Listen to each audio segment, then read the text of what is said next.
sisters, it is family, friends, brothers and sisters, excuse us.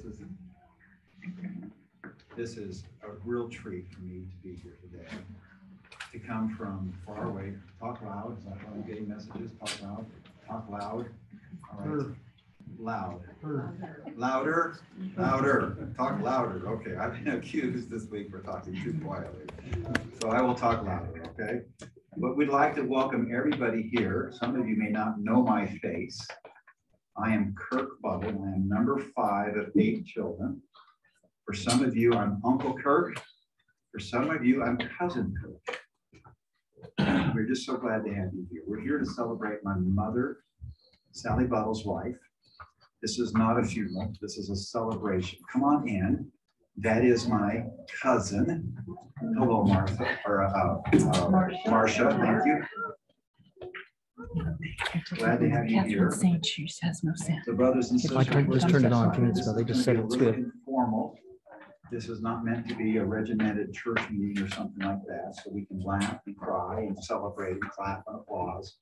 But we're going to have a wonderful time as we celebrate my mother's life. I'd like to express my thanks to my sisters who have worked diligently to prepare this program and to organize the gravesite memorial that we had 2 days ago. I know that many of you were there and many of you were able to join on Zoom. And we have Joe Wilding is busy coordinating. How many people do we have on Zoom? How do you tell that? It should be on participants up at the top. Down at the bottom. On the side. 27. 27. So isn't that wonderful? Our group is twice as large. So we're just excited to have everybody here. So we're going to begin. Thank you for Shalene for the prelude music. We are going to begin with an opening musical selection with Malcolm Wood, a son-in-law, accompanied by Jan Lee Wood, child number 8 out of our family, and singing I Am a Child of God, and after which we've asked Ron Cheney to give the invocation. Geraldine was in a car accident on Friday, and she's not feeling great. We'll tell you the stories on that perhaps, but she was meant to be here, but she's home in St. George recuperating, and I'm sure she's one of those folks on Zoom. So Geraldine, we miss you. We wish you were here and wish you the best. So we'll turn some time over to Jan Lee and Malcolm, and followed by Ron Cheney with Buttle.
Child of God, and He has sent me here, has given me an earthly home with parents kind and dear.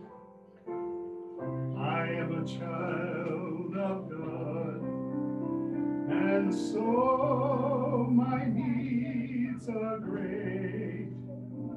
Help me to understand His words before it grows too late.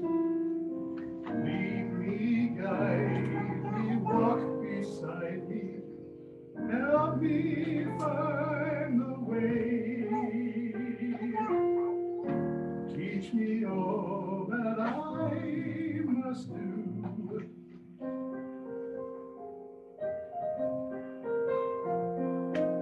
Help me find the way to live with Him someday.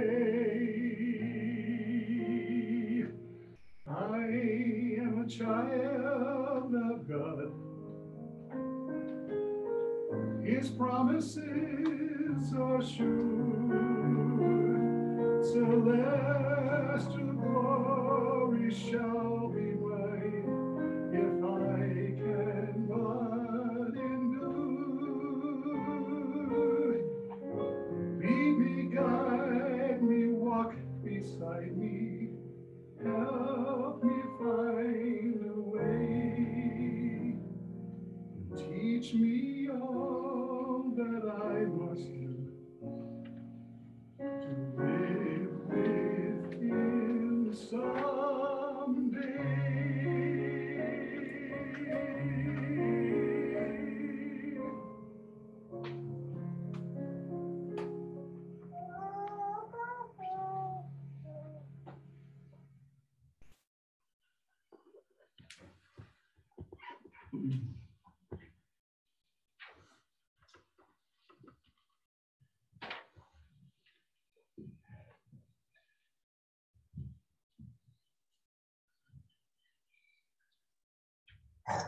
Father in heaven, we're grateful for the privilege to gather here today, here locally and afar, to have a memorial service for Sally Buttle. We're grateful for her, the time we've had with her throughout her many years of life. We're grateful to have this gathering place, and have so many dear ones expressing appreciation for the experiences that they have had with her. We seek thee, Father, that thy Spirit will be with us, guide us, that this will be a very special occasion. We know that Sally is in thy hands.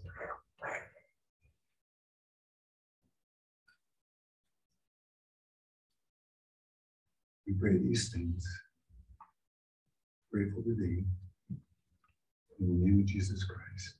Amen. Amen.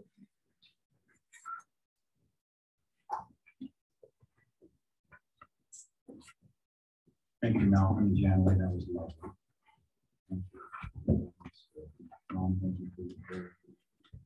Much appreciated. Brothers and sisters and friends, we are going to have two of my three older sisters give us a life sketch of my mother. So we're going to ask both Wendy and Carrie, and they're both coming up, all right, to give a life sketch in tandem. And then after that, I'll have a few more things to announce. Wendy and Carrie.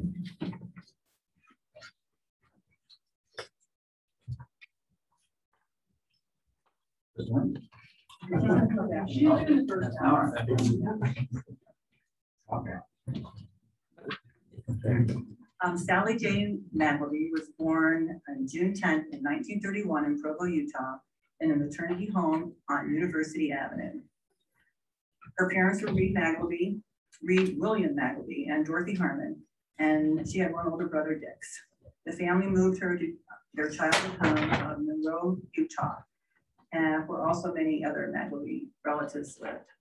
When she was just 3 years old and while playing outside in the yard, she put a small stone in her ear, which resulted in rupture of her eardrum and made it so she couldn't hear out of that ear for many years. And it wasn't until Geraldine took a class at BYU because she was in thank you. And she learned that it could be fixed, so she got it fixed. And then she could hear everything. And so we were rambunctious children. She didn't quite realize how much we were. And also we all were taking piano lessons and organ lessons and brass lessons. So when they were all going at the house at the same time, it didn't bother her so much until she got her ears fixed. And then she's always asking us to quiet down.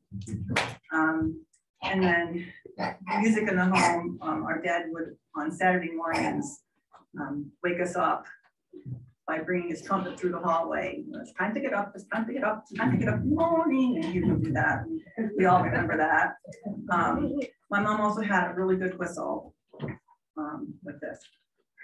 And it was so loud that it could be heard across football field, and she would use that sometimes to call her children home. However, this is what, literally this cell is what she would ring to bring us in from the outside playing and home to dinner.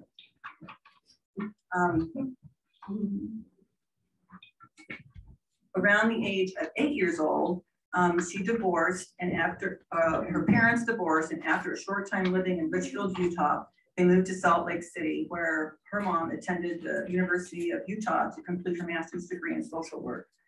And once that was completed, they moved to Hollywood, California. It was Sally, my mom, brother Dix, her mom, whom we affectionately call Nana, along with Nana's mom. And here she would spend her teenage years. She would meet and marry our dad and have their first 2 children, Geraldine and me. Mom had many happy memories here and made lifelong friends. And her friends became our aunts. So we had Aunt Donna, Aunt Peggy, Aunt Susie, and Aunt Dinah. And Donna was our favorite, I think, to all of us. Mom excelled in the piano, and Nana gave her lessons of 75 cents a lesson. And she really enjoyed it, and later wished she had had more lessons. And she was determined that her children, every one of them, would have piano lessons. And in 1952, in 1952, while Dad was overseas, she wrote this in a letter to Mom. Honey, let's teach our children how to play all of these musical instruments so they will be really talented. Of course, only if they want to do it. That wasn't true, because I didn't. What do you think? I would even like some of the girls to play violin real well, and some of them do. At one point, back in the 70s, Mom and Dad were paying $190 a month for music lessons for their children. And at that time, the average monthly mortgage was between $200 and $300. So I remember thinking, wow, it's a really big deal of paying all this money for our music lessons. It was quite a sacrifice for our parents, but we really thank them today for their love of music and the gift that they gave to all of us. Dad played the guitar and the trumpet. I already told that part that I wasn't supposed to tell, so skip that. During Mom's teenage years, she had a passion for sewing, and her mom observed it and got her a sewing machine, and she made a lot of her own clothes, and she worked as a seamstress for Angabars, which is a custom dress shop in Beverly Hills, and she learned how to do all the finishing touches on very exquisite clothes for famous people. And since there were no sergers in those days, she was hired to overcast the insides of seams by hand, and to stitch the zippers by hand, and to make the eye of the hook and eye by hand by crocheting a really fine little eye that the hook would come in. And she tried to pass that on to her daughters. Some of them got it, and I was not one of them. That's probably one of the reasons why I ended up saying, Mom, I'll learn to sew at school, and I did. So Mom attended BYU for 2 years, and her letters reflected her very active social life, including her successful campaign to run for and become a sophomore class secretary. Her letters also described the clothes that she continued to sew, the Cougarette Pet Club that she was in, and of course, her schoolwork. In one letter, she enclosed a small square of fabric, which is this little shiny blue fabric, that she was making a formal for a university event. After returning home to Hollywood, a friend in the local church community, Betty Buttle Pitches, introduced Mom to her brother, Jerry Buttle, who was stationed in the army nearby and had recently returned from his mission to Uruguay.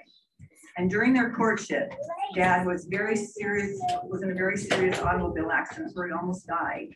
And for months, Mom spent a lot of time at the VA hospital visiting him. Mom and Dad were married on August 11th in 1951 in Hollywood, California. And on November 13th of that same year, they were sealed in the Manti Temple. And then Dad went off to Korea to serve in the war while mom stayed behind and worked as a typist until she was 7 months pregnant and she was required to quit. This was too much for a pregnant woman to type. Geraldine, who was named after my dad, was born in Hollywood. Was born there 3 months before her daddy came home from the war. So the letters that Dad wrote to Mom during this time have been transcribed and included their young love and excitement to start a family. And I was born while they were still there in Hollywood. Dad got hired by IBM, and the family moved to Kingston with a K, New York, where Kevin, Carrie, and Kurt were all born. So that's how we remember that. And Mom and Dad were able to purchase their first home there. Those are my first memories. In 1961, IBM moved them to San Jose, California, where they built this nice ranch home, 5 bedrooms. My mom loved that house. We all did. It was her favorite home, and she always wished they could buy it back when they moved back to San Jose later on. We loved the beautiful weather in California and the supportive church that we had there. It was all really great. But Mom was very keenly aware of her weaknesses, and she wrote these heartfelt words in her biography. So we seem to have it all. A nice home, 5 beautiful, wonderful children, a 6th on the way, a good job, a choice award, and good friends. If I could start it all over again at this point in my life, I would do some things differently and hopefully a lot better. I would spend more quality time with my little ones, talking and reading and playing, and less time keeping a clean house.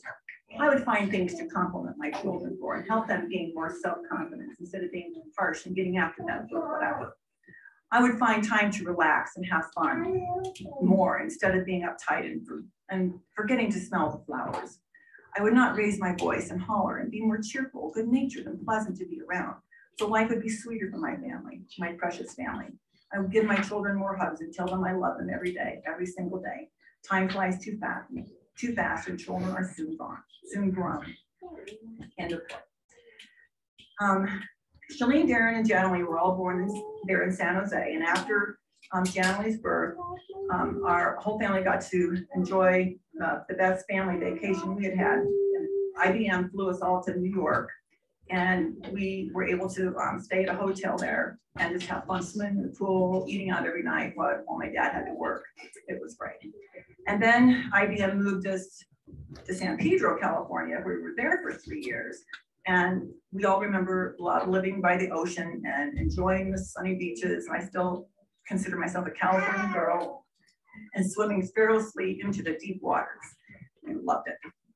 Mom read a newspaper article when we were there building our house, and it was encouraging families with 6 or more children to kind of apply to the send letters into the then famous King Family Singers, and 10 families were chosen to perform along with them in the outdoor Hollywood Bowl, and we were selected.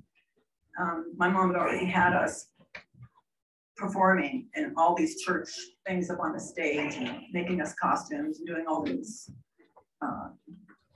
songs that we all remember. So we were used to that.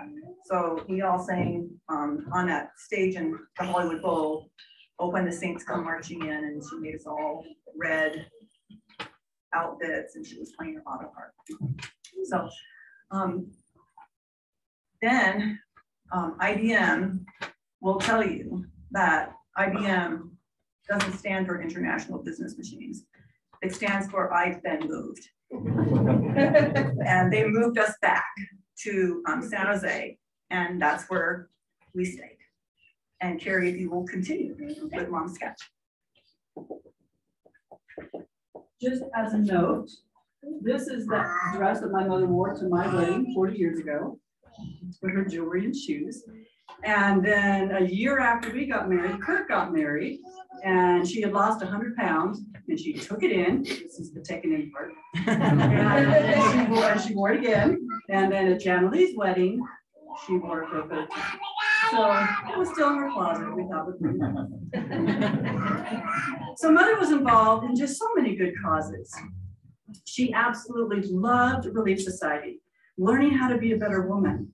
And after she learned it, she taught it to so many others around her. She was a fierce defender of the Constitution. She sewed countless outfits for her children and others, including a tuxedo for Kevin. She reupholstered chairs and seats in cars, and she covered cornices, and she made curtains.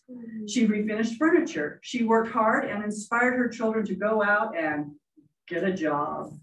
We all got a job as soon as we could. With their 12-passenger bus, we call them vans now, but in 1969, the first Ford bus came out, and we just called it a bus. They made dozens of trips, taking family and friends to college, to general conference, to education week, to sporting events, to scout trips, and on little vacations. If you opened a cupboard or a closet or a door in anywhere in our house, it was neatly organized, which to me is a miracle with 8 children. Everything had a spot. She spent hours weekly at the round table in the family room, folding piles and piles and piles of laundry. This is a big round table stacked for everybody. And she never complained about laundry. It seemed to be something she enjoyed. She curled the girls' hair every Saturday night while we were watching Lawrence Welk, and then we slept on those curlers. She made a big bowl of hot oatmeal each morning that we ate with a piece of toast and a generous scoop of vanilla ice cream to cool it down, of course. And she was a big proponent of seminary, and we were expected to attend, but we always came home in between seminary and school to this delicious hot breakfast. She only allowed good music in the home, songs from musicals or wholesome bands. Her canning abilities were legendary, with the help of her 8 children, of course. She arranged for us to pick fruits and nuts, and we shared them with others and preserved them. Seriously, she would go knock on anybody's door.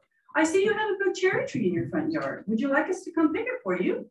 And the lady said, sure. And it was a big cherry tree. We were all 10 in that tree every year picking her cherries. She was the family barber. She loved to buy things on sale. Just one example, we had a tub of shoes, new and used. And when we needed a new pair, we were to go look in that tub of shoes.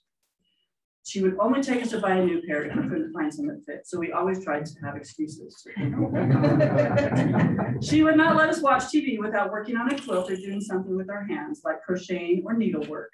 And watching TV on school nights was absolutely not permitted.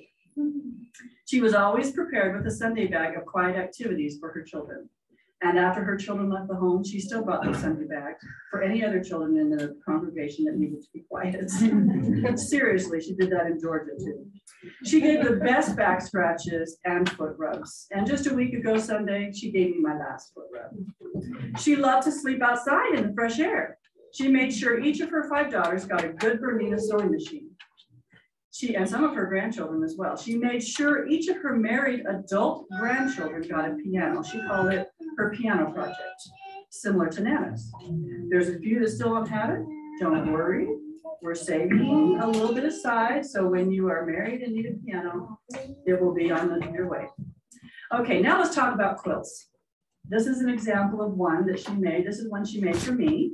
She has made and given away hundreds of quilts. There is probably at least one in each of your homes. Seriously. Just hundreds. She loved to serve others, and she did so in so many ways that we can't even mention them all here. In her later years, after most of the children were gone, Mother moved temporarily to Utah to take care of Nana. A divorce ensued, and she stayed in Utah to tend Nana for the last 9 years of her life. On one occasion, she took Nana on a long road trip all through the United States, all the way to Georgia, visiting all the relatives along the way. Nana passed away in 2000, and Mother continued to live in the Edgewood condos until 2012. And she would host any family members that would come into town. And there were a lot. At this time, she started refurbishing hundreds of dolls that she would purchase at DI and then give away. For years, she had a soup project where she picked up day-old soup from the country club and took it to those in need, and she did this several times a week. After sending 6 children on missions, she finally had a chance to serve herself. And she went on a proselyting mission to the Birmingham, Alabama area in the early 2000s. In 2011, she lost her driver's license because of macular degeneration. And she was very depressed. And so we moved her to Georgia. That made her happy. And here she lived with Ron and I in a lovely basement suite that Ron built for her. And oh, how she loved her sewing room. 2 sewing machines and a whole wall of neatly stacked fabric. Her life was busy and full since 5 of her children and several of her grandchildren lived close by. During this time, she went to the temple weekly, attended all the church and family functions, went swimming several times a week, and of course, she sewed. Attending her grandchildren's wedding was a top priority, and many trips were made so she could be there in person. If she missed one, and I think there were 3, she had a very good reason. For example, 2 got married on the same day, one in South Carolina, one in Texas, and she could not be at both. Moving back to Utah for the last 2 years of her life has been providential. She was anxious to get here in time for the Magleby reunion of August 2019. And being here enabled her to see so many of her friends and relatives, and oh, how she enjoyed every one of your visits. Dorothy visited her, that's her niece, just 4 days before she passed. Mother had a wonderful 90th birthday celebration just 4 months ago. I think almost everybody was there or is here. And we just this week pulled out of the freezer the last apple pie and a delicious cake that Wendy made 4 months ago. And we've been eating it in celebration of Mother. Mother's heart was golden. She truly desired to do the right thing and her intentions were good. But she also wanted everybody else to do what she thought was the right thing. And that feisty determination got her into trouble. And in her later years, she has expressed deep sorrow for any offenses that she may have ever caused. Mother did not like being unproductive in her later years and was ready to go. We celebrate her wonderful life.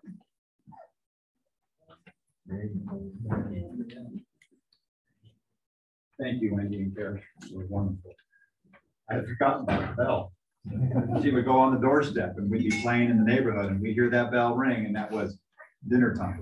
And if you were late to dinner, you were in trouble. So anyway, what a great memory. That looks like it. It is it.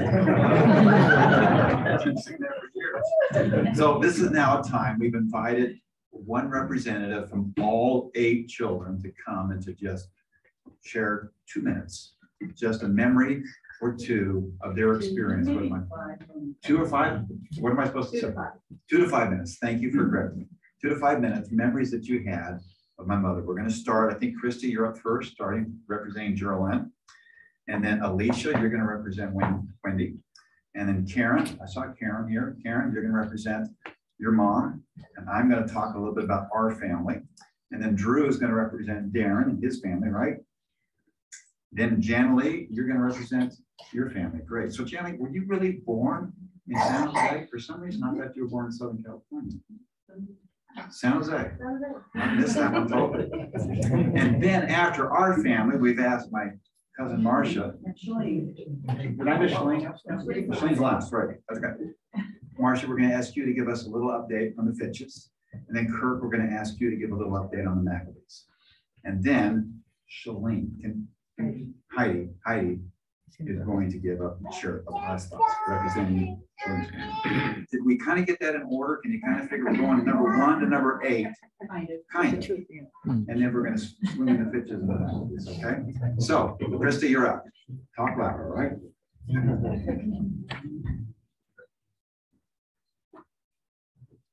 This is a very daunting task. I was told 5 minutes, and I need about an hour. Okay, I'll just try to share lots of happy memories and try not to cry.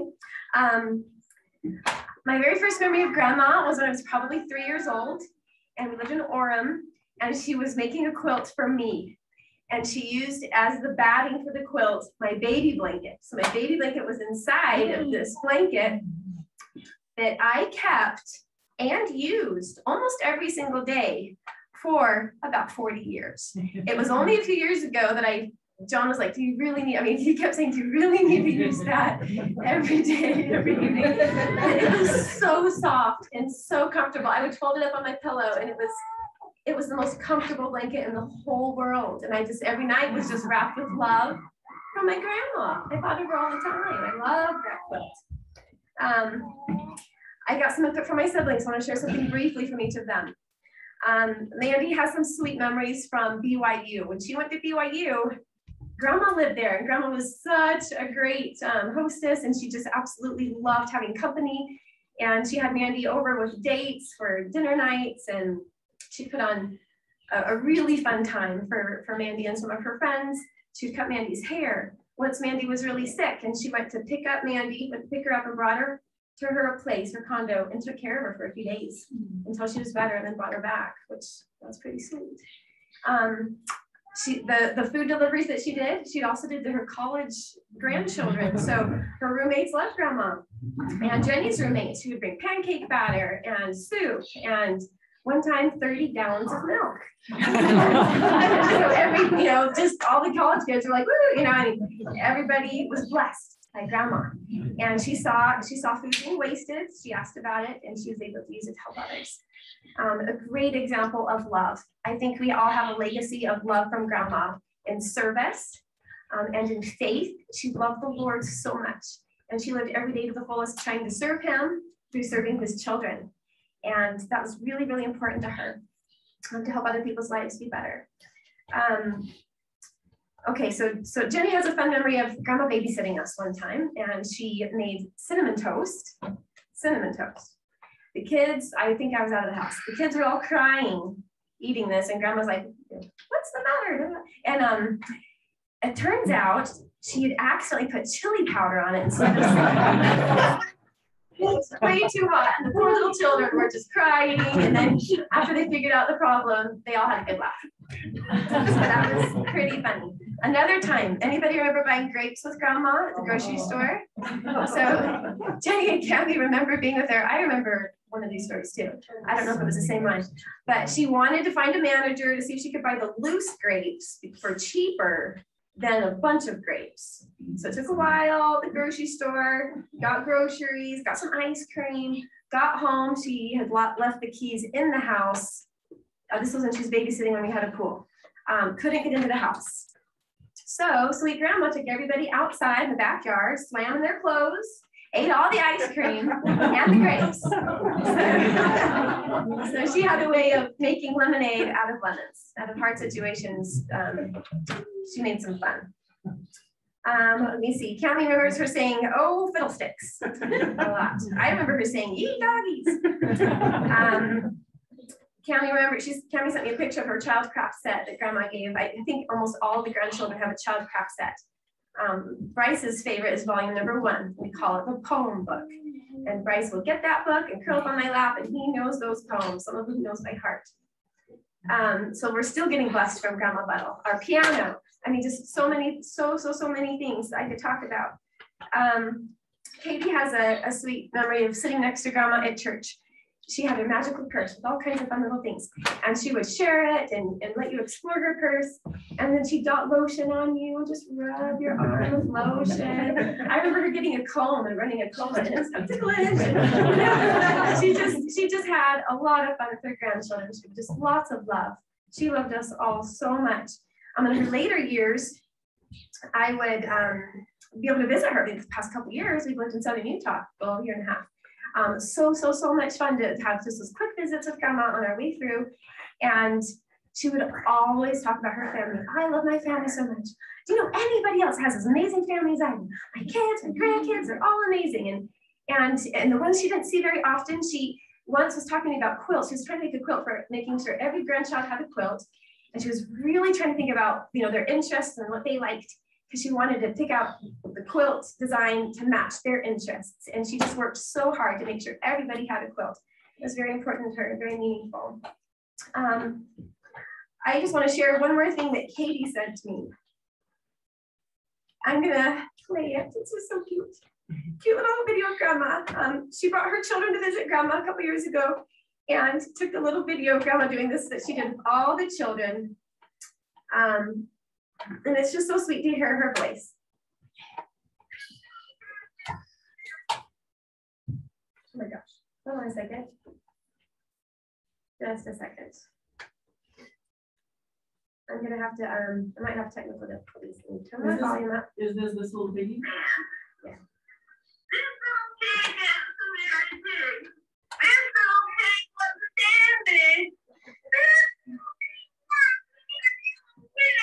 This little pig ain't candy. This little pig never grew to be so big, so they called him Teeny Little Andy. You go give your great grandma a hug. Can you give her a hug? I like your grandma. I like your grandma. You do? Oh, how can I be so lucky? Isn't that precious? She loved all of you so much. And I'm grateful. Oh, sorry. I'm grateful for you, Grandma. I love you, and I hope that she'll be watching over every one of us. I'm counting on it. And I say all these things in the name of Jesus Christ. Amen.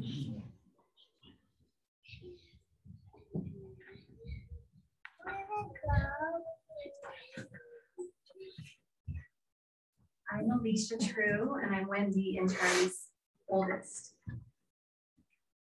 I spent the first 8 years of my life living nearby Grandma and Grandpa Buttle in San Jose before we started moving all over the country for the rest of my childhood. So I have a lot of early memories with her, and then just a few throughout the later years during her visits. Lots of sleepovers at Grandma and Grandpa Buttle's split-level house on Los Palos Way. I got to sleep in her bedroom on the top of her impressive queen-size bunk bed, stocked with piles of her meticulously made quilts. I would look down from the top bunk bed at her sewing wall, so neatly arranged with shelves, on which were stacks and stacks of perfectly folded fabric, and her machine always ready to use. I sat next to her and watched her sew piles of baby bibs, clothing, quilt bindings. I was intrigued and influenced by her sewing skills and her attention to detail, and would one day learn to sew myself. Grandma was so tickled about my learning to sew that she found a refurbished Bernina sewing machine, her very favorite machine, for me when I graduated from college, and I used that machine to do sewing jobs to save up for a fancier Bernina machine and a serger, which I use to this day.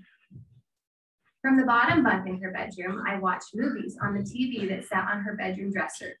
She recorded movies on VHS tapes off the Disney Channel for all her grandchildren to enjoy. I would often wake up in the morning to a big pot of oatmeal on the stove, served with generous scoops of vanilla ice cream. She always kept a tidy closet with fun toys, dolls, and books for her grandchildren. I remember playing with her well-stocked closet at Los Palos Way upstairs next to Darren's bedroom. This is where I would read her original copies of the Childcraft nursery rhymes that she loved so much. Eventually, she gave copies of those books to all her children and grandchildren. I would watch her grind whole wheat berries in the kitchen and then make it into delicious bread. She loved to talk about how nutritious her bread was. She would often wear curlers in her hair around the house. When it was time to get ready, she would dramatically announce in her loud, attention-getting way that it was time to go get gorgified, as she would tilt her head back and bat her eyelashes. She would sit down at the piano with a twinkle in her eye and wow us with the flight of the bumblebee. She loved music and music lessons and passed that love down to her children, grandchildren, and great-grandchildren. All of you, Geraldine down to Jana Lee, are musical, and you passed your appreciation for music down to your children. I was one of many grandchildren who benefited from her piano project. With the money she gave us for a piano, when I got married, we purchased a digital Yamaha piano, which is what my children learned to play the piano on. She loved to give back scratches and foot rubs to me and anyone else. My mom tells stories about how when she was a teenager working at Marie Callender's making fresh strawberry pies, she would come home late at night, exhausted with aching feet, and Grandma would wait up for her and give her foot rubs when she got home. And as has already been mentioned many times, she was the blanket queen. She always seemed to have a blanket frame set up in the house in the room right off the entryway with her current project getting tied. I remember her teaching me how to use a needle threaded with yarn to sew the layers of the blanket together, and then how to use scissors to snip all the ties on the blanket. In my 43 years, I can probably count on my 2 hands the number of nights I haven't slept with one of her handmade blankets. 5 different blankets, not 1. My red and white nursery blanket, the strawberry shortcake blanket, the purple floral blanket that she let me pick out the fabric for, the white blanket she sent me to college with, and the pink and white silky blanket I've been using for the last 20 years. In fact, when Eric and I were dating, she gave him a navy and red blanket with a big eagle on it. Little did he know that he would use that blanket every night for the next 20 years until this day. She would search high and low to find her favorite fabric, Barbizon fabric. She raved about that fabric. And when you received something she made with Barbizon fabric, you knew it was an extra special gift. On my 5th birthday, I can remember getting home from kindergarten, and when I walked into the kitchen, I spotted my dream dress hanging on the oven handle, a strawberry shortcake dress designed and specially made for me by Grandma Buttle, for me to wear at my strawberry shortcake friend party that afternoon. I absolutely loved that dress. When I was 8 years old, we moved across the country away from Grandma and Grandpa Buttle, but every birthday she faithfully wrote me a long handwritten newsy letter in her neat cursive. I remember the big family reunion in 1989 at Geraldine's house in Atlanta. Grandma expertly made about 15 beautiful matching dresses for all the granddaughters out of pastel polka dot fabric, Barbizon fabric, of course. About 12 years ago, she visited my neck of the woods in Southern California, and we got to go to the Fabric District in downtown LA together. A few streets over from the Fabric District, she showed my mom and I the little house that she grew up in Hollywood. Ironically, she said that in all the years she lived there, she didn't know the Fabric District was there. I'm thankful to have had Grandma in my life for so many years and for the early memories that I have with her.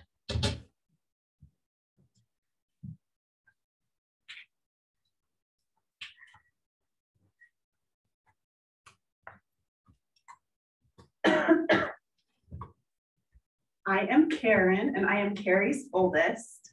And you'll notice as I talk that there are a lot of reoccurring themes. Grandma Buttle is not a woman who is easy to forget. For the Cheney children, she was the most involved grandparent. So I'm sure as young ones, we believed that all grandparents were just like her. But as time passed, we recognized that Grandma Buttle was truly one of a kind.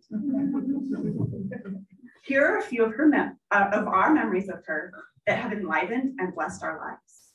First of all, it stood out to us that Grandma was thrifty. My brothers remember her using the bathroom door to create wind to dry them off after a bath, so she didn't need to dirty the towels. I remember being with her in the grocery store. I'm wondering if it was with my cousins now, when she asked the manager if she could get a discount by only Miss Grapes. Anyone who stayed in her home knows that she did not like running the dishwasher, but when she was forced to, because it used too much hot water, she would sometimes just turn it off halfway through. Because she lived so frugally, her generous giving stood out even more. We've all been the recipients of multiple handmade blankets and quilts. Michael mentioned that he really appreciated the blankets that she made for him throughout his life. He would hang on to them until they got old and tatty. Bridie and him actually currently use the one that he gave them for their wedding. And it sounds like that is common in all these households. What a wonderful legacy. These gifts have been comforting to many of us and will continue to serve us even now that she is gone. So we're pretty sure that Grandma Buttle loved childcraft books. Lori mentioned that there's a particular poem in the childcraft book called Over the Meadow. Whenever she reads it, she can hear Grandma's voice in her head, the way she read it with that particular intonation, and it always reminds her of her. Lori said she remembers Grandma reading that to her when she was little, and she'll have that memory to be with her always. It was really important that we all get the nursery rhyme books with childcraft. So I'm sure those are all throughout our households. We've been incredibly blessed by music because of Grandma Buttle. Because she provided piano lessons for our mom was capable of teaching us how to play. Our skill levels range, but I think we'd all agree that it has been such a joy to play the piano for ourselves and others. We've loved having pianos in our home to enjoy because of her insistence and financial aid. Her piano project is truly a gift. Some of us have had the opportunity to live with Grandma for short periods of time. My husband and my oldest daughter and I graduated college right when she was born. And we had to move out of student housing, and Grandma said, come move in with me. And so Ashlyn actually left the American Fork Hospital, and the very first home she saw was Grandma's condo. We lived there for about 3 months before we bought our first home. And I know that my brother Brian and Kari also got to live there for a little bit. You can't spend that much time in Grandma's space without picking up on the fact that she is very authentic. I don't know if I completely subscribe to the popular life maxim that you need to live your truth, but I feel like Grandma Buttle sure lived her truth. Her pink home, her turquoise car, her outside bed, and her spunky personality were so her. I don't think I knew another grandma that slept outside even when it snowed. She had strongly held beliefs and a drive to share them. I think she felt a responsibility to constantly be improving life for others. Well, Grandma Buttle also really had strong feelings about food. My favorite meal to eat at her house was bone-in chicken with mashed potatoes, gravy, and peas. August was peach season, and if you were around, you would get to help her prepare and enjoy her peach dessert. She also really liked KFC country fried steak. And once a week they would have a deal and you would get a soft drink with it, and she would get root beer and 2 servings of coleslaw.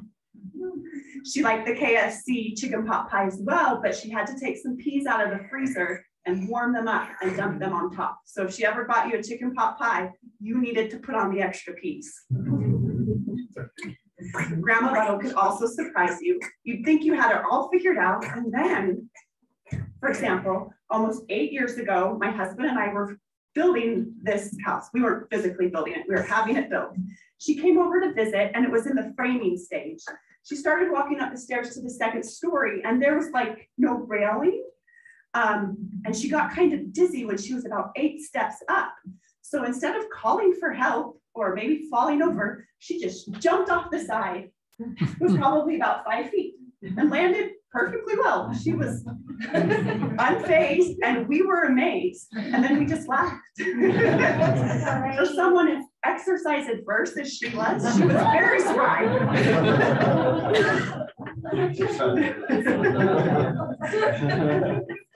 Maybe that shouldn't have been so surprising. In a lot of ways, Grandma seemed like a child of heart. Maybe it's why she loved her doll project so much, or why she loved to see her great-grandchildren. Excuse me. It was such a sweet experience to watch Grandma Buttle with her children. There were some that she developed special little relationships with. She liked to do their hair, to get it out of their eyes, and tell them her stories, feed them ice cream, and listen to their music. We're grateful that they got to know her. We're also grateful for the wonderful things that she taught her children. That she taught our mom, that our mom taught us. We were trained to stay out of debt, to work hard, to serve faithfully, and to prioritize our family. That guidance has blessed our lives. We also know that Grandma had a testimony. There were some things that she just never seemed to doubt, and we're grateful to have a family legacy of faith. In closing, we always knew that Grandma loved us, and we loved her too.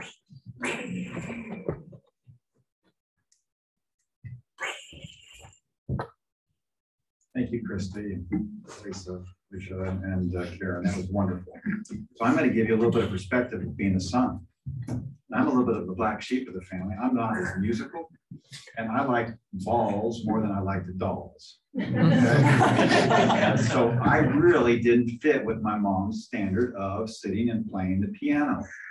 I learned to play very little. I struggled with it. It didn't come naturally, but I did learn to play my dad's cornet, and I did learn to read music. And it wasn't until later in life that I fell in love playing the piano. I wish I would have done it much earlier. But we had so many, 5 sisters and 2 brothers, all going at the music, it was sometimes overwhelming. So let me share with you a couple of axioms or things that my mother taught me that I think you will see as a thread through everything that has been said. Number one, she taught me to work. She taught me that work is healthy, work is rewarding, and work is good. And there's blessings that come from work. Mom was always engaged in a good cause. She never sat down and took time for herself. She was tirelessly doing things for others. For 8 busy children, when we read these letters that Geraldine has been typing for us, that Mom wrote to my siblings while they were at school and on missions, I am just stunned at how busy of a life she was. And I'm saddened that maybe I was a burden or did something that I might have caused some trials or challenges or heartache in her life. Fortunately, I don't think those happen often, but I think she took great pride in her children. Another thing that she taught me, and it's been mentioned, is frugality. To live within your means, to stay out of debt, to find ways to be productive. That is something that has been with me all my life. She's also, by her own example and her encouragement, taught me the importance of being better each day. Not being satisfied with what you did. You've heard lessons about her, stories about her learning to sew, learning a new skill, learning something. She would go to seminars and classes to learn something, and then she would come home and practice it, and then she would end up teaching it. And it was just wonderful because that's always been part of my life. She also taught me that it's important to be refined. Now, this is coming from somebody who liked balls, who would rather be in the yard and in the dirt and in the mountains. That she taught me how to be more refined, to make sure that I'm dressed properly, right? She would make sure our hair is all properly done. She would make sure that our clothes are clean and that they're ironed. And yes, we had to put them away. I'm going to tell you one story about how strict she was about making sure that things were clean. So I'm in 5th or 6th grade and I get a call at school that I have to go home. And so I walked home from school, walked in the door not knowing what was going on. This is the middle of the day. And my mom says, meet me in your room. And I went up to our room and she had taken my drawers and dumped them on the floor and taken my closet and pulled it all out. And she says, this is a mess. You are to spend the afternoon cleaning this up and organizing it properly. That was a great lesson for me. And I laugh at it today, but she was teaching us to be careful with the things that we have, taking care and putting things away, the example that we've heard about today. Over and over, she served others. I put down food, bread, sewing, transportations, teaching lessons. She was doing that all the time. She was also not afraid to do hard things, things that you and I might look at and say, that is really challenging and difficult. How did you sew that? How did you make that? She would do that. She was also a wonderful cook. I don't know how, if the family of 8, if you can imagine, we all sat around, she would ring the bell, we'd all come together, and it was always plenty of food. And she did that, and we never starved, but we never had much. The one vacation, Wendy mentioned, we went to Connecticut and New York. We never went on family vacations. We didn't.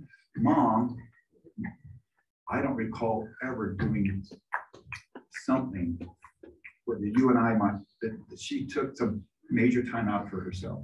Going to the beauty shop, having her nails done, getting a massage. Only later in life did she get a few massages, but she didn't do that. It was all focused on her children. She was committed to Jesus Christ, as Karen had mentioned, and she attended church each week. She made sure that all of us were there. And I cannot imagine all the many different parts and activities and places and lessons. Somehow she kept that all organized without a single device. I don't know how she did. But she was able to keep that all organized for us. In her later years, even when she lost her eyesight, she didn't stop sewing. She still pursued that. What was the last quilt, Carrie, that she made? How long ago was that? How long ago was it that she was at? Within the last year. So she was quilting up to her last year with her With the help of with a lot of other people. She was involved picking the colors, picking the fabrics, and all of it. My mom was just a great example. And I've always felt that she had a little more love for her daughters than her sons, mostly because I connected with Dad a lot more than I connected with Mom, but Mom always took care of me.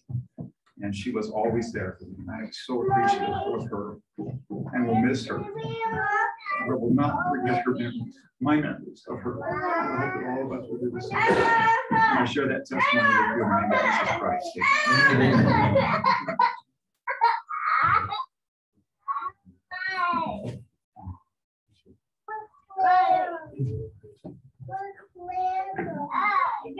So being me and my brothers are definitely some of the youngest grandchildren, and so we had a little bit different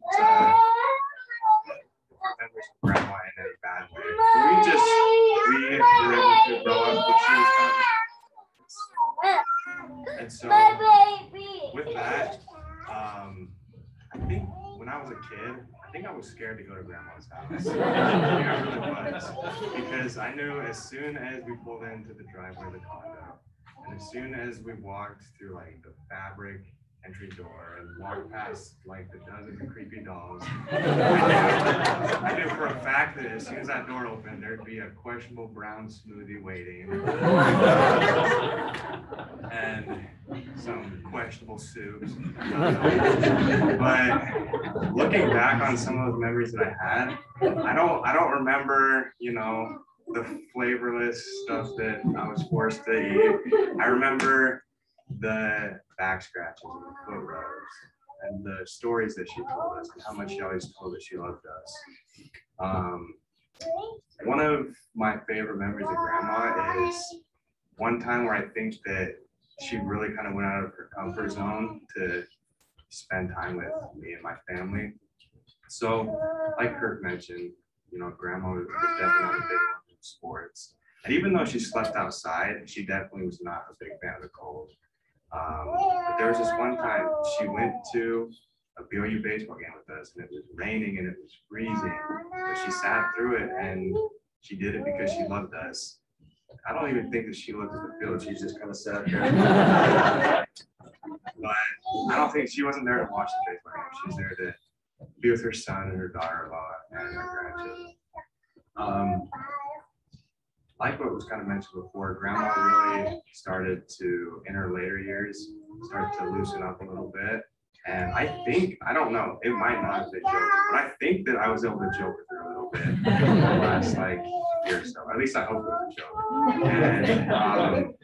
And so, like beginning of my junior year, and then towards like most of my senior year, I grew my hair out quite a bit, like almost shoulder length. And like what was said before, grandma did lose like a lot of eyesight, but never ever. Okay, this is weird, but if I would come within 50 feet of grandma, she'd just snap her head up, get a haircut. I was like, you can't even see me. But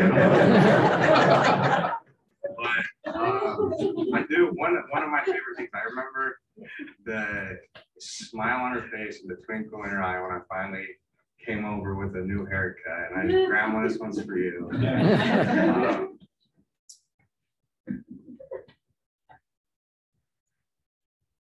Grandma really loved us all. And, you know, if I can just take one page out of the book and use it in my life, my brothers can use it in their life, and we can teach it to our kids, and teach it to as many people as possible. It's just to love people unconditionally and make an effort to spend time with people. And grandma really meant a lot to me. And I could see her example living on through her wonderful children and all of her wonderful grandchildren. And she loved us all, and the legacy is going to continue to carry. Amen.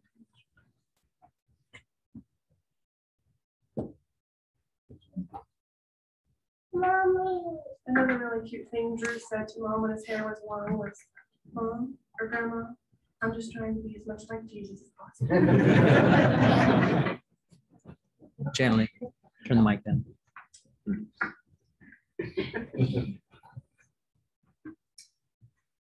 I'm grateful for how Mother has a picture of the Savior over her bed and how through her exalted determination, kept us unspotted from the world. What a blessing. I am grateful she consistently made us delicious whole wheat bread, gave us music lessons, taught us to work to be thrifty in order to be generous, provided ample opportunities to spend time with our extremely special Magleby and Fitch's cousins. Some of my favorite memories growing up and will ever is spending time with our beloved immediate and extended family. I'm more sentimental, I think, than everybody, so I get the tears sometimes.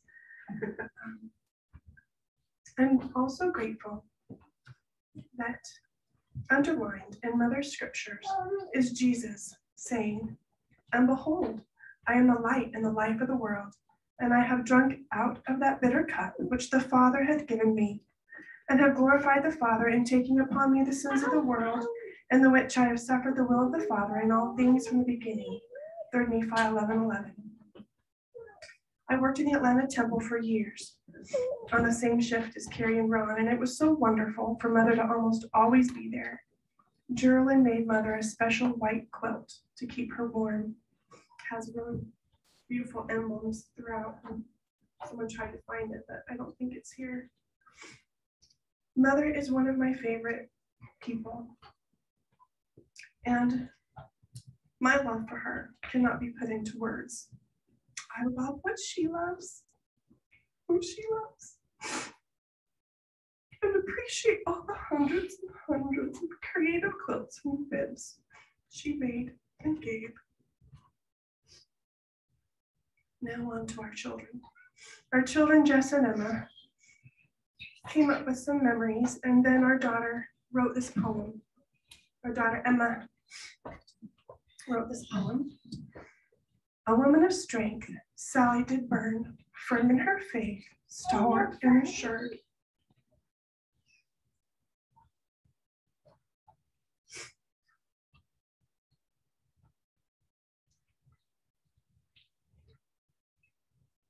Her hope and her love paved a path for us all to cling to the gospel and feel God enthralled. I remember when Grandma would share of her youth about how she'd carpool to church to learn of truth, and throughout her life she served on and on through her blankets, strawberry shortcakes, back scratches, and song.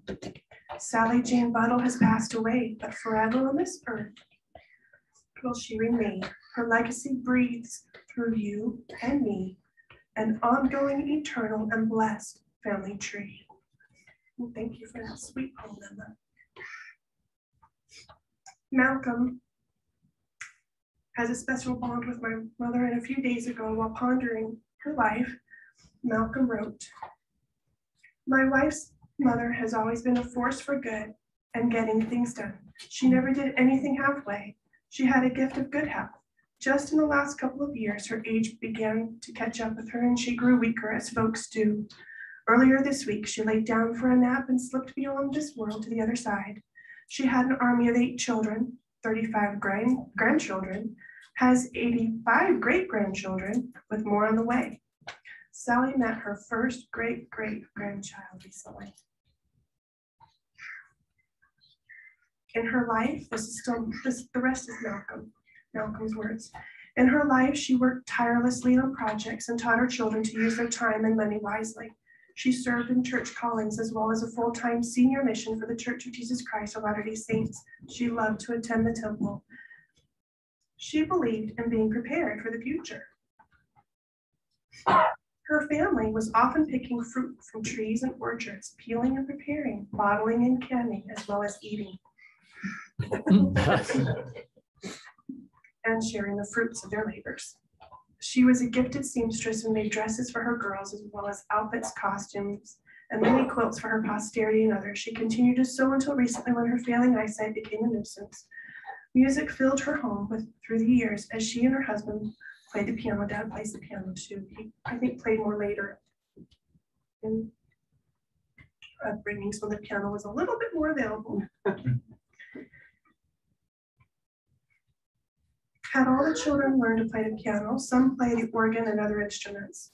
She did what she could to make sure the children and grandchildren received a piano in their home and continue the gift of music.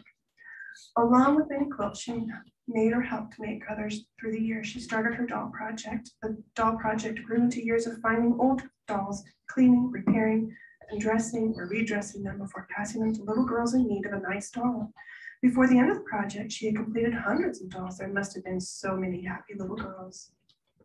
She made time for her family, and her family made time for her. I'm just one of the sons-in-law, but I'm in awe of the gift she shared with us all. We love her and we'll miss her. Until we meet again. There is so much more I could share, but I'll end with this. She did what she could to make her time on earth count. I'm pretty sure she was ready to go. And Jessa just had her first Jenny's daughter, Jessa, just had a baby 2 days after Mom passed. Jenny's now grandma, and we think that Sally probably gave little Lenny a talking to before she came down.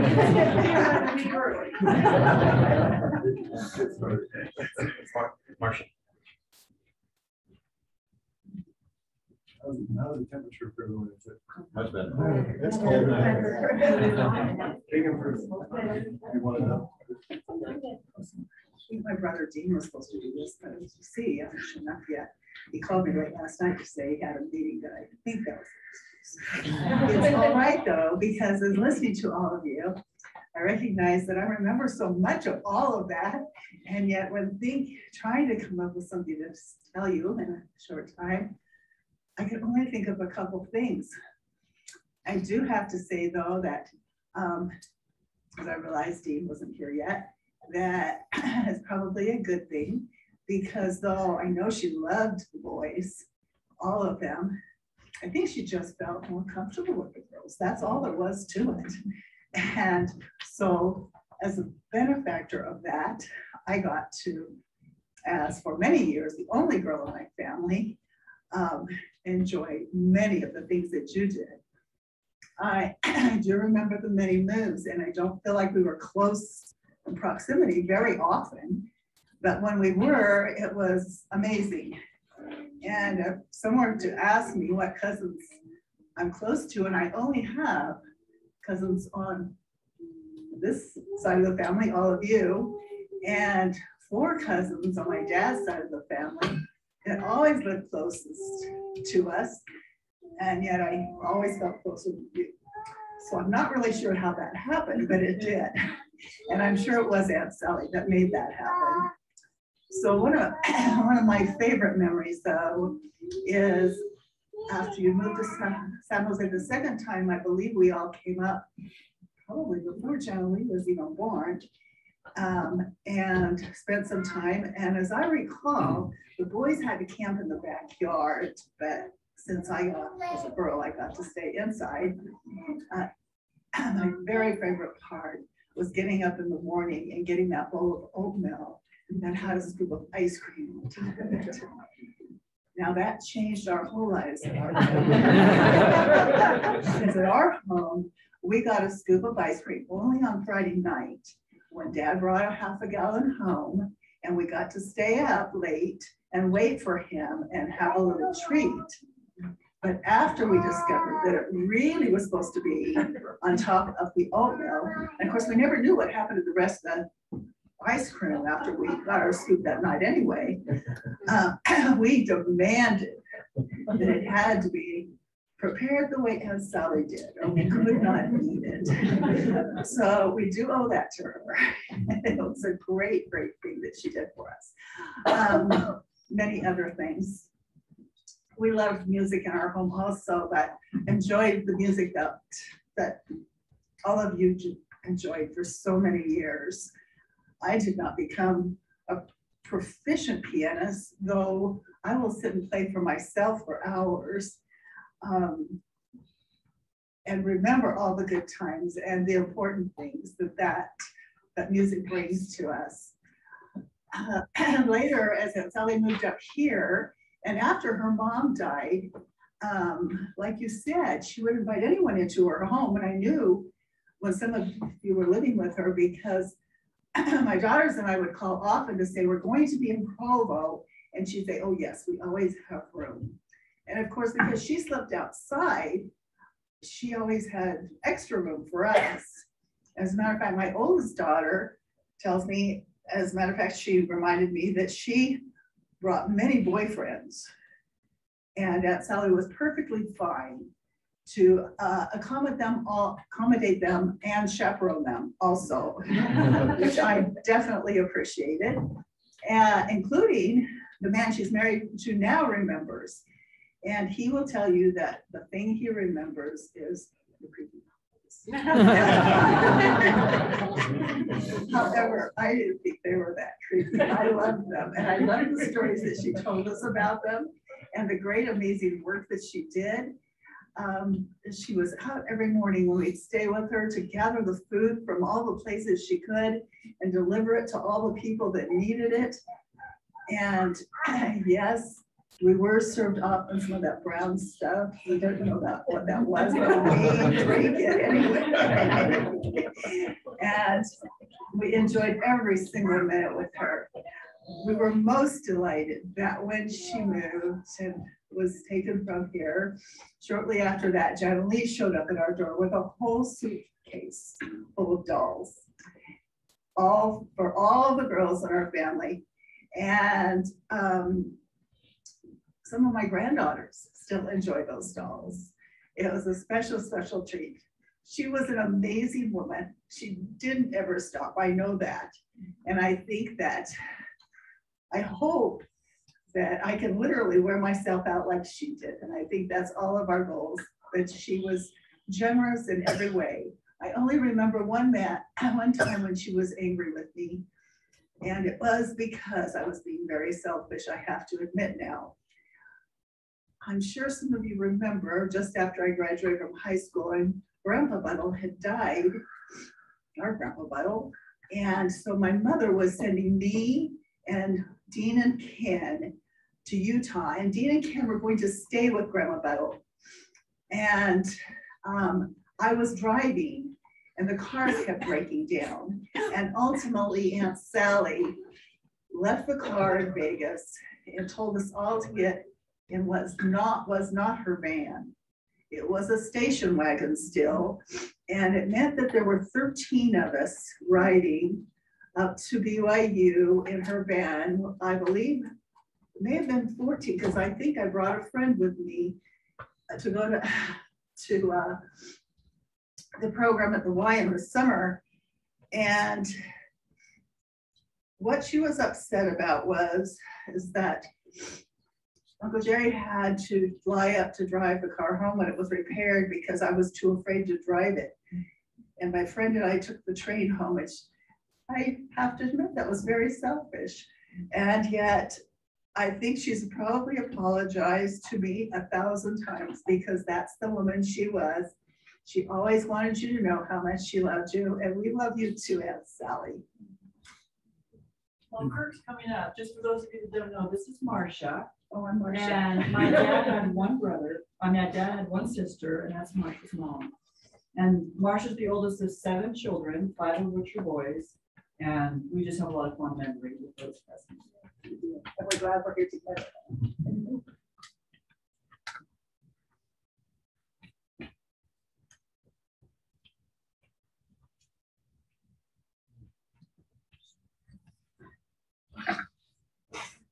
Dix and Sally were the 2 kids. Reed and Dorothy were the mom and dad. Their marriage didn't last very long. And Sally basically imprinted on her mother. And so much of what I've heard you today just reminds me of Nana. Sally was Nana, only with more kids and a husband that she stayed with for a lot longer and a higher standard of living. But there is so much Dorothy Harmon in Sally Buttle. And I don't think you realize how much Magaldi there was in there because Sally never really paid much attention to that side of the family. Since she imprinted on Nana, Nana hated Reed William Magaldi's guts to the very end. That she picked up on. And that was too bad because there was a glorious legacy over on that side too. And I'm kind of the unofficial family historian for the extended Magdalene family, and there's an awful lot of what I've just heard here today that has come from that line as well. But my heavens, what a woman. This is how good Sally was. When Shannon and I were on our honeymoon, we went to Crater Lake, we backpacked through the redwoods, and we stopped at Aunt Sally's house. Can you imagine on your honeymoon going to your aunt's house?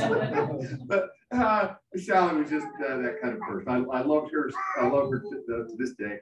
And there's something that she used to say all the time that I haven't heard yet. I'm so surprised I haven't heard. We have all these kids, and there's not one dud among them.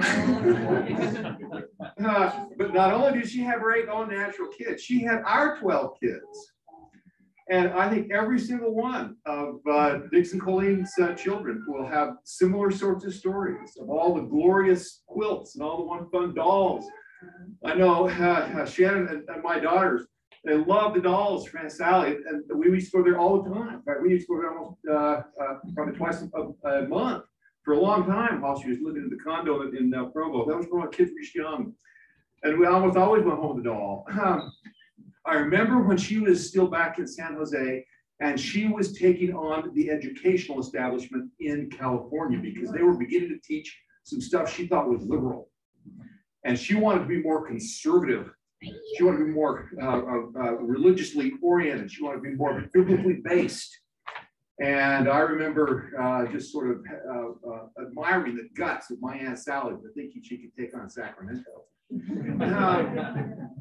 And then there came the time when she wanted to write a book. And that's where I came into the picture in a major way, because she was not a very good writer. And so she had lots of ideas, she had lots of outlines and so forth, but she could not really put pen to paper in a coherent way that would pass muster with an editor. And so there was lots and lots of ghostwriting and so forth. But we got that book out. And that's a treasure to me to this day, because that represents the thought process of my Aunt Sally. I remember not only the soup, but also many other sorts of food that she would get and go take to homeless shelters. And she would take the women's, the battered women's shelter. And my dad was even worse than that, because he had a pickup truck, and so he could haul more food than Sally. And we had the only cows I think in North Utah County that their main diet was Twinkies and Ding Dongs, a day old bread. But that's kind of where I saw the couple of that. But Dix and Sally had 9 years when they took care of their mother, and she was not an easy person to take care of. You remember Nana out there going, did I die? Did I die? Did I die? She wake up every morning saying, did I die? Did I die? She wanted to die. She was way past her prime. She was, life had become a burden. And I'll tell you, to the way that my dad and his sister took care of their mother was a treat. It was beautiful to behold. And I think Ron and Carrie have done a similar thing with their mother, and it's been a beautiful thing to behold. So I would just say to all of you who are descendants of Sally Magleby Buttle, this was a fine woman. She was very feisty. She was very opinionated. In her earlier years, she sometimes was hard to live with because she tended to be critical. She kind of had dwelling on the negativity from time to time. That all mellowed later on. But she was a fine woman. She was motivated by noble ideals. And I would just say to you, remember your mom and your grandma, and try really hard to not have a single dud among them. Thank you, Kurt. Thank you, everyone. Thank you, Marcia. We got one more. That's right. Heidi, come on up. So I'm going to announce Heidi to come on up. After Heidi, we're going to have Michael Cheney going to give us play the, where's Michael? Right, Michael's going to play a musical number for us, a melody of hymns. And after that, Jenny, you're going to give the benediction, correct? Great. And then we'd like to invite everybody who would like to, who has some free time, to come over to Carrie's house. We have lots of food, and we'd love to just socialize in this. Okay. Great. Thank you, Heidi.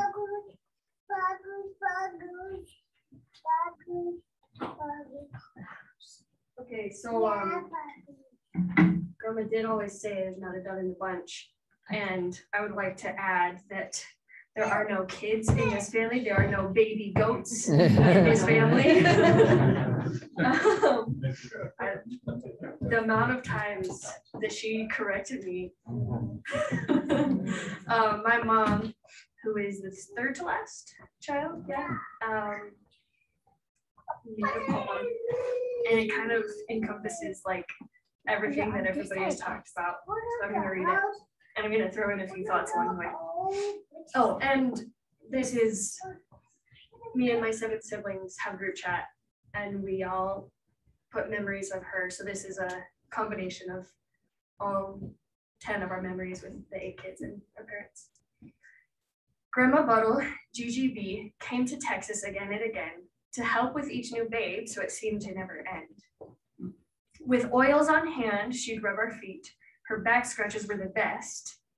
She'd read to us those nursery rhymes, and we felt truly blessed. She'd cook for us, and then she'd say, cereal for breakfast tomorrow. Sadly, it was oatmeal. Not dry cereal, it was really a flour. Then to that bowl of steaming oats, she'd add a surprise, and she knew a scoop of vanilla ice cream, and we were a happy crew. She'd put a quilt up on the frames so we could learn to tie. She'd bring her dolls to wash and curl. Each one she'd beautify. And I just want to brag a little bit. As I was preparing to go to college, Grandma had prepared a lot of dolls, about 30 or 40. And I didn't have enough money to go to college. And she gave me those dolls to sell on eBay to make money for college. Yeah, they were very, very nice dolls too. Nothing can counteract the idea that Grandma was very selfless. Okay. She'd braid our hair and dress us right and care for us all 8.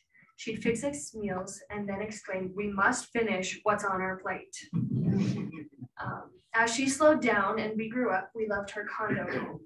Every visit there seemed to be more dolls, as through her house we'd roam. Her outside bed intrigued us all. She was fun in so many ways. Always toys and puzzles to play with, and even snow on winter days. Her little turquoise car and all the soup that we could eat. Visiting our GGB was always a special treat. Her condo seemed to never end. She had room for all of us.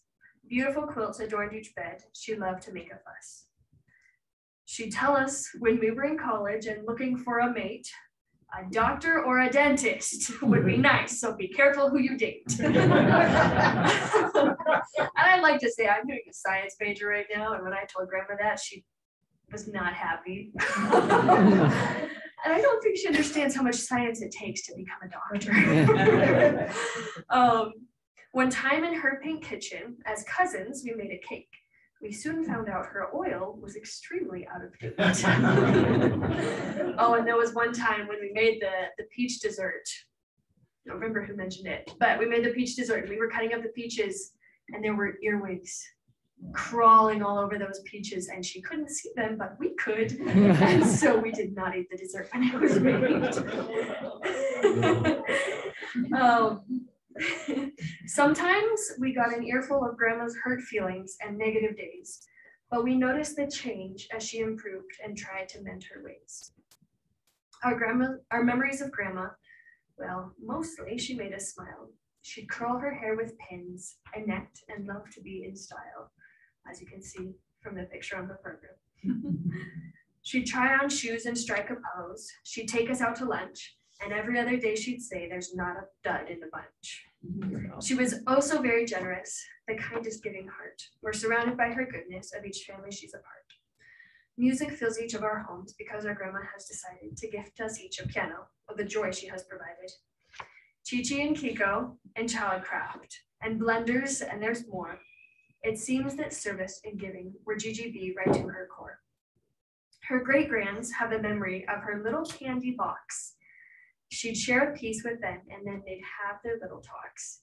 That was when Grandma lived with us for a summer, and when my nephews would visit, they would go in grandma's room to get a piece of candy, but they'd have to have a talk with grandma first. She's well known for her ice cream, and if you were feeling glum, she'd make you laugh and spread some joy with a cone each time you'd come. Through 9 years of loving service, I'm sure you would all agree, Aunt Carrie and Uncle Ron took such good care of GGB. Grandma, thank you for your goodness. Thank you for your goodness and example and your glee. You're 1 in a million. We miss you, funny, quirky Grandma B.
Our dear Heavenly Father, we're so grateful for the opportunity we had to come and to celebrate and honor our grandmother and our mother and our aunt, and our friend. Heavenly Father, we're grateful for the life that Mom led and the example that she was to each one of us. Heavenly Father, we ask a special blessing that we can remember those lessons that she taught us and that we can take them into our lives, that we can serve those who are around us and that we can be kind to everyone and that we may be able to be good examples to all those who are around us. Heavenly Father, we are so grateful for the family that she has created and the memories that she's given us. And we're grateful for being able to be together at this time and to remember those memories that we have. Heavenly Father, we're grateful for the life that she's led and for the great family that she's raised. And we say this in Jesus Christ, amen. Amen.